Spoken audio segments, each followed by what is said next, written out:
ಇದು ಸೇರಿಸಿದ ನಂತರ ಇದಕ್ಕೆ ನೀರು ಹಾಕಬಾರ್ದು. ಅದಕ್ಕೆ ಮುಂಚೆಯೇ ಎಷ್ಟು ನೀರು ಬೇಕು ಅಷ್ಟನ್ನು ಹಾಕಿ ಅರಿಲಿಕ್ಕೆ ಇಡಬೇಕು. ಇದು ನುಣ್ಣಗೆ ರುಬ್ಬಿ ಆದ ನಂತರ ಇದನ್ನು ಒಂದು ಪಾತ್ರೆಗೆ ತೆಗೆದುಕೊಳ್ಬೇಕು.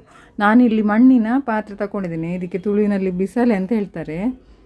ಇದಕ್ಕೆ ಸ್ವಲ್ಪ ಶುಂಠಿ, ಕಾಯಿ ಮೆಣಸು ಮತ್ತು ಒಂದು 2 ಚಮಚದಷ್ಟು ಉಪ್ಪು ಸೇರಿಸಿ ಚೆನ್ನಾಗಿ ಮಿಕ್ಸ್ ಮಾಡಿ ನಾನು ಕುದಿಲಿಕ್ಕೆ ಇಡ್ತಾ ಇದ್ದೇನೆ.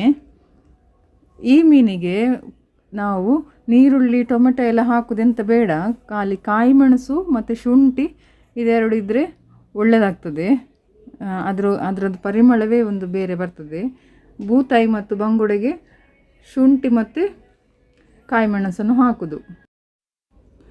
ಟೊಮೆಟೊ, ನೀರುಳ್ಳಿ, ಕೊತ್ತಂಬರಿ ಸೊಪ್ಪು ಎಲ್ಲ ಸಹ ಹಾಕ್ಬೋದು, ಹಾಕಬಾರ್ದು ಅಂತ ಏನಿಲ್ಲ. ಆದರೆ ಒಂದು ಸಾಂಪ್ರದಾಯಿಕವಾಗಿ ಮಾಡೋದಾದರೆ ನಾವು ಮೇಯ್ನಾಗಿ ಇಷ್ಟನ್ನೇ ಹಾಕೋದು.